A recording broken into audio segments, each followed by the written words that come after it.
Hello everybody, welcome back to Language Litigation and Integration Part 78, Casual Conversations 26. Talking points, just again responding to different things in current events, mainly biology and podcasting responses, maybe a story or two, about out of stories written down. I have my sheet by me, but again I'm only 28, I only got so many stories so far. They kind of compile. You get a lot pretty quick when you're a scapegoat, and it's no end in sight. Absolutely not. But so that's kind of what we're going to do today.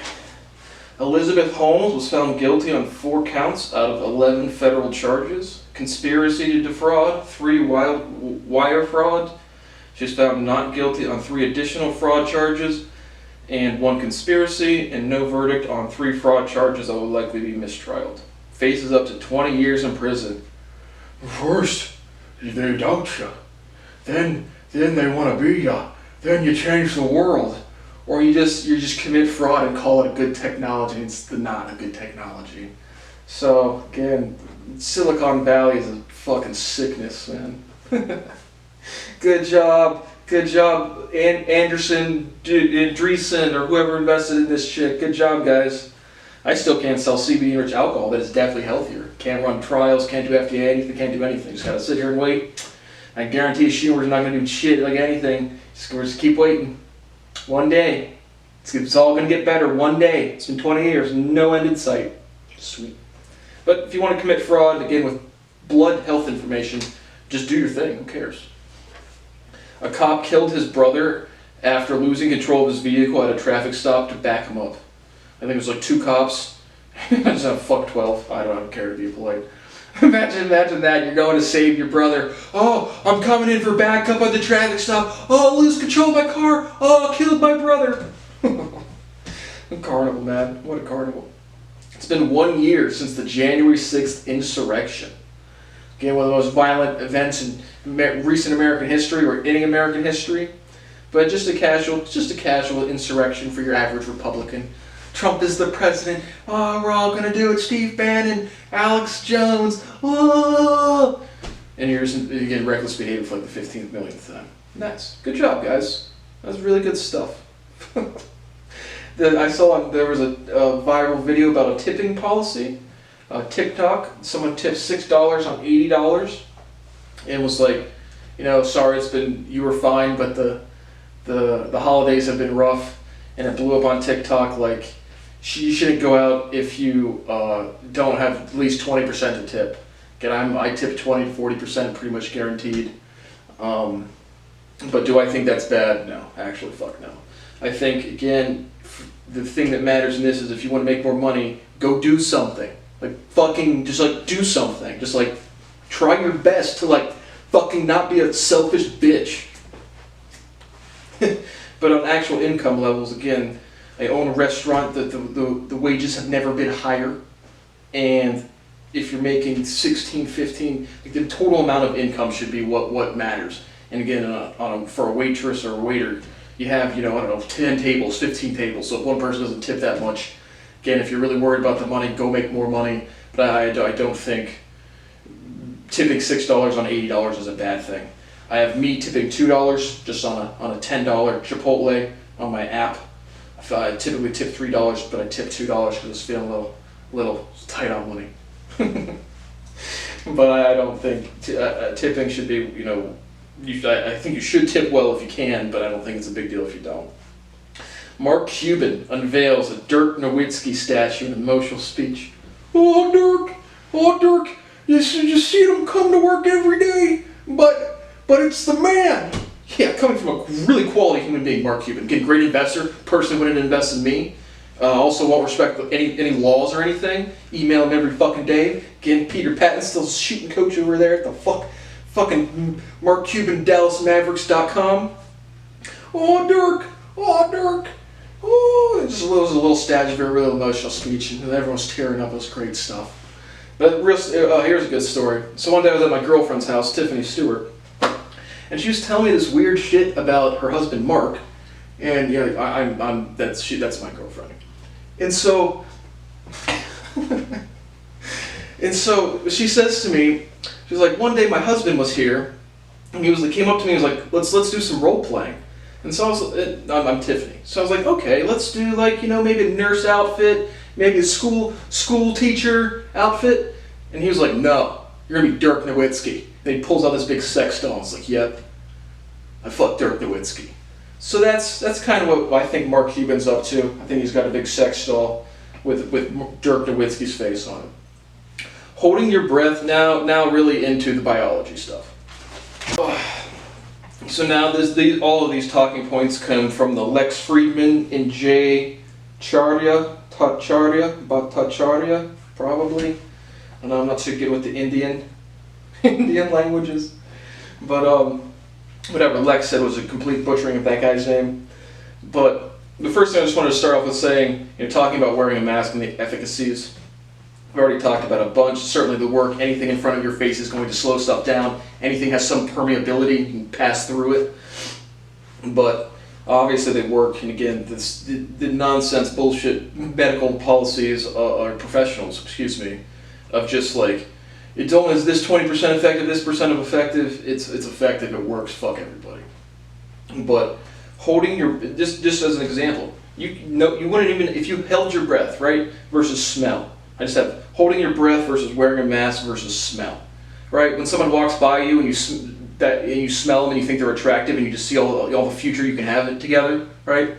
Everyone knows what I'm talking about. Someone walks by, you smell them, you're like, oh yeah, animals, I love biology, let me get up in there. But if you literally just held your breath every time that bit of smell came by, you wouldn't need to wear a mask at all, and the transmissibility would be zero. But so again, that's just an example. But absolutely, I wear a mask. I got a cloth mask. I would get a better one, but I got the triple vax, the boosted, and I don't live with anybody, and I don't care. I'm not worried about getting the disease at all. But it certainly works. The fringe epidemiologist called out by Francis Collins and Anthony Fauci emails. And then I respond to this, I watched this whole thing, who turns out to be Dr. Robert Malone. And I watched that whole podcast and respond to that as well. They talk about infection fatality rate, Africa low, New York low, age less so, more than cellular responsivity. Again, just the fatality rates between 18 and 64 being low risk. Again, it's just cellular responsivity. I can only say the right answers so many fucking times, and you have to accept them. You have to stop denying science. You have to do it at some point. But again, it's just how much abuse or how much negligence have you put yourself throughout their life, then they can't respond and function properly. Florida, DeSantis said low infection rate being low was freedom, but then they got a big high infection rate. So then it was vaccines don't work. LOL. So it's just, again, you see these dumb bucks flipping, flopping, and again, all politics are retarded, but Republicans go above and beyond to be super fucking retarded these days. Again, I'm more fiscally conservative than you people could ever be. So, again, DeSantis, what happened, you were so sure that the low infection rate was because of literally freedoms and not just general migration of a fucking disease. And then the rates go high, now it's vaccines don't work. Or maybe it's you're an inconsistent politician with no fucking values. That's pretty likely. How does a pandemic become an endemic? I looked up the definition. Pandemic is not well defined to me. It says pandemic is the whole world. What about our species mates and solar system friends, or the animals that can't get certain diseases, versus an endemic, which is just a local outbreak? And then people keep saying, let's take this from a pandemic to an endemic. So just on those definitions alone, it would still be a pandemic, even if it's localized, because it's still fucking everywhere, but then where's everywhere? So I don't know, just logically, pandemic, endemic is not a great differentiation to me. But how does disease get eradicated, right? It either never gets, the host cells are no longer accepting of a virus or of a pathogen or of anything.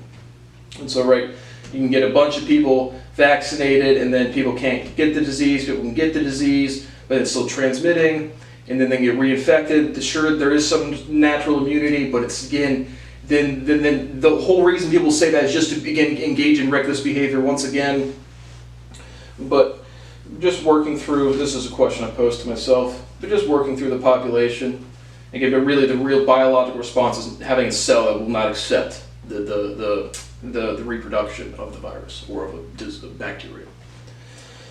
Lex said the lizard people run the world, and jokingly, no. Again, I could be wrong on anything that's outside of human history, but I don't. Lizard people to me are tall, thin, not thin. They're tall and thick, but they're tall, related. Pretty sure tall families from Jupiter still. But I think there's people like species here. I'm very confident, 100%. But there's a lot of them. Nobody runs the world. Nobody runs the world. It'd just be history, property rights. It wouldn't be like someone running the world. No. Nobody runs the world. That doesn't exist. Not even for everybody else. Natural immunity versus vaccine versus reinfection. And then I think the stat they had was reinfection at 0.8 to 1% with natural immunity. But again, it's back to everyone's favorite word now of transmissibility. Like 1% of it, there's still a lot of people carrying the disease, and it's still going to transmit because you get natural immunity for so much time, and then you still have pockets of infection over here, or everywhere currently. And then this person's natural immunity wanes, and this person still has it, so it transmits it back to this guy, and it just doesn't fucking stop. And so the current adult vaccination rate in the United States is 63%. And so it's just, again, absolute vaccine mandates would work. They would absolutely fucking work, but if people are not compliant, it's going to do nothing. And so I'm always a practical dude on stuff like that. But it's all the dumb fucks that want to say freedom and endanger other people because they're selfish. 100% of the time. And I just have me criticizing someone versus you people criticizing someone is a lot fucking different. Especially about Francis Collins. And then this is to Lex, this is to Francis, this is to literally everyone that's not me. We already talked about the Francis Collins emails being pretty atrocious, but then Lex says I can understand this type of email, and then I have arrogance, Lex being arrogant and mockery today. It's more of like, again, they're in the right, the absolute vaccine works, you shouldn't spread misinformation. I'll get to the Robert Malone conversation, but Francis Collins, who's incompetent, Fauci, who's incompetent, Gottlieb, who's incompetent, Lex, who's incompetent, everyone that's incompetent, and then they all, again, it's jeering, it's a bunch of beta male pieces of shit. Again, I'm a scapegoat, not an alpha male. I'm just sitting there watching everybody, and it's just like, oh, look how stupid he is. Oh, gotcha. Oh, gotcha. Oh, gotcha. We're not gonna do gotchas anymore. Gotcha. It's the same fucking shit. But Lex can understand that type of email. Yeah, Prof. Friedman. Didn't he block me on LinkedIn like a fucking pussy? Still, again, $1 million for a lecture to literally stop killing people, as I can't take care of my own health or my family's health. But you can understand that kind of email because you're an arrogant piece of shit. But love, Lex, yep. As long as you're privileged as fuck, you go through one hardship, and I guarantee you would not be saying love. But then I have lockdowns are meant to slow the spread, nothing else. And 63% being fully vaxxed, there's no point to lock down anything. There's no point to accept your risk reward and go live your life. But then I have getting back to normal, LOL. What a privilege. What the fuck does that mean? I've been in a pandemic mode my whole life. Literally the whole thing. Can't do any social services, can't pay $1 million to stop getting literally tortured. But how does it work? Brad's really smart. Brad teaches people things. They learn from Brad. They can't hear criticism because they've learned from Brad. And then, fuck Brad. And I'm just not a part of anything. I wish I was dead every day of my fucking life. I go to bed saying it, I wake up saying it, and there is no end. I can't start a career. I can't start a family. I did put a bid in on a house, but I still can't comfortably fucking live because I don't have cash flow. It doesn't matter. Brad's allowed to suffer, and people like to watch me suffer. That's a role of scapegoat. He has enough of that nonsense. Other people saying that to Lex about with his MIT credentials and shit. But this response. Enough of that nonsense is other people being denial. It's denial. Saying no is denial.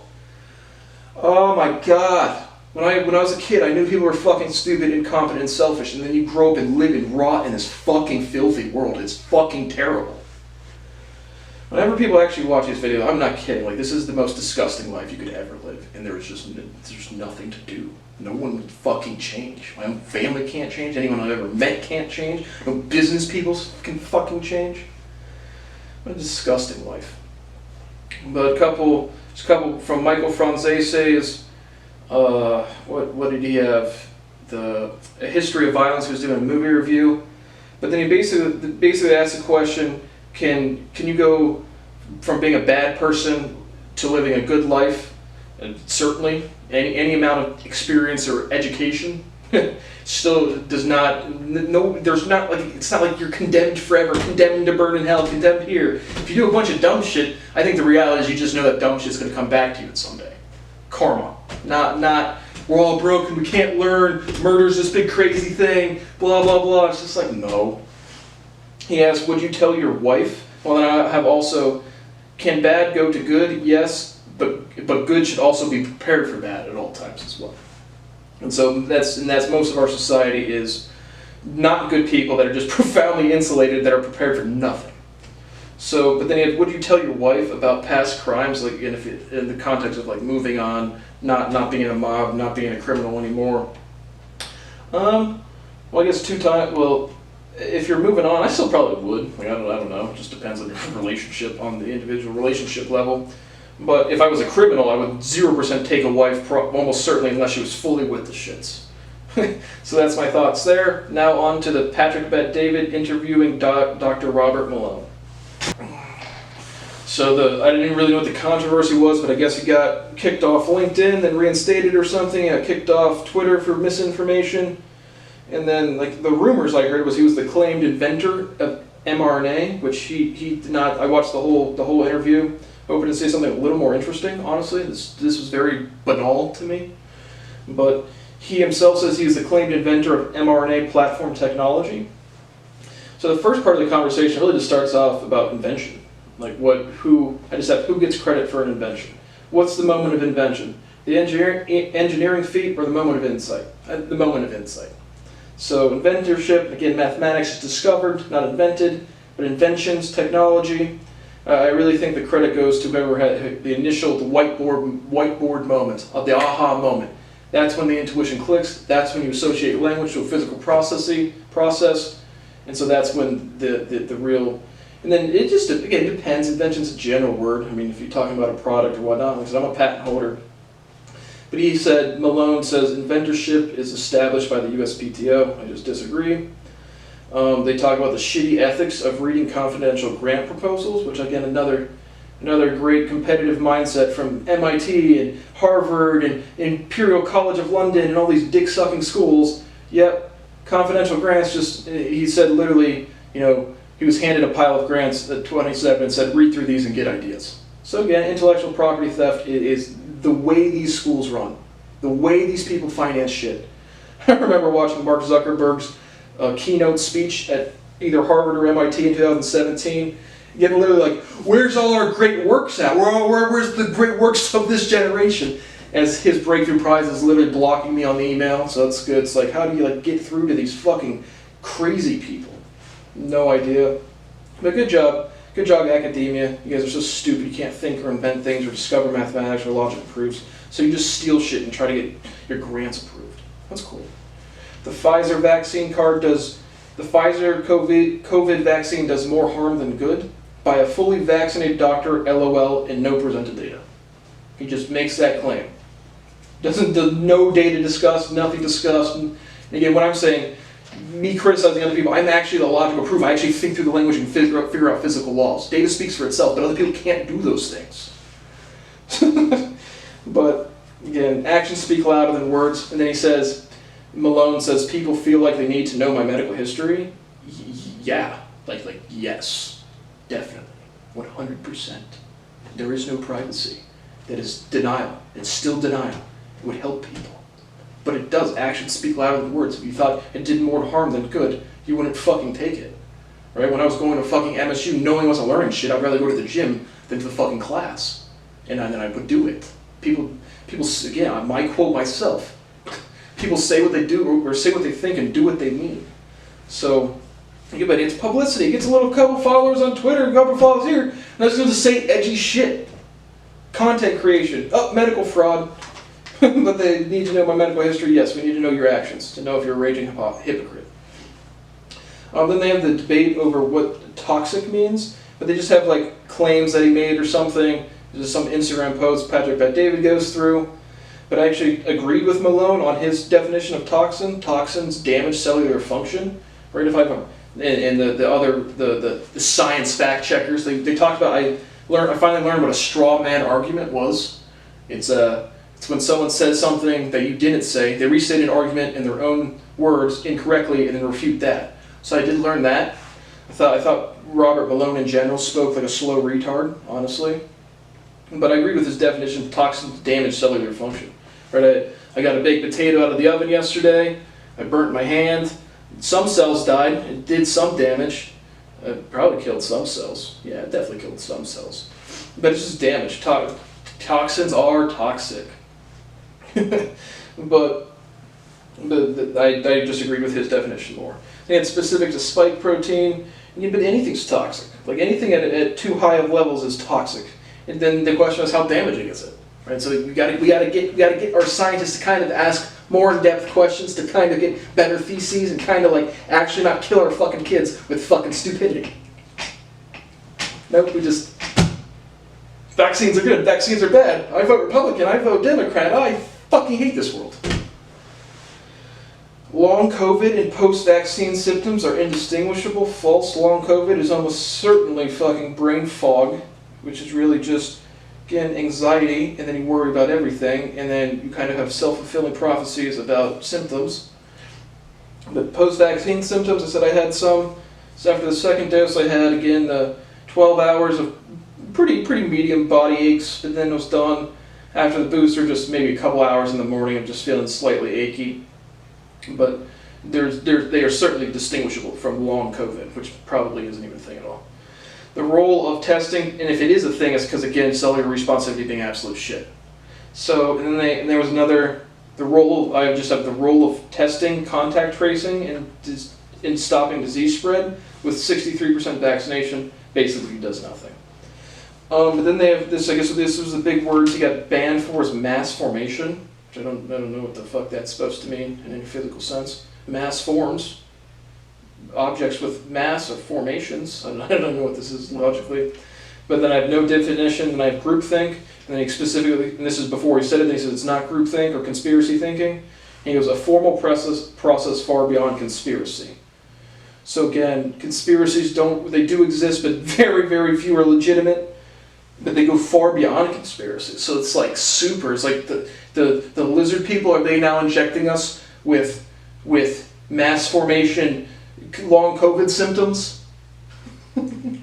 No fucking clue what that is. And then he says himself, I'm not pro or anti-vaccine. You got the vaccine, you're pro-vaccine. Stupid fuck. I watched the Michael Franzese and Michaela Peterson conversation. Really didn't get much talking points out of this one. I enjoyed it, but just didn't really, nothing really scientific and to respond to. And they always say the same shit about the disease progression so long. Again, I wonder, 30 years of age and I'm never going to live a day of my life. Absolutely not motherfucking possible. But I guess I put in a bid in a house, a serious bid, hopefully it gets accepted.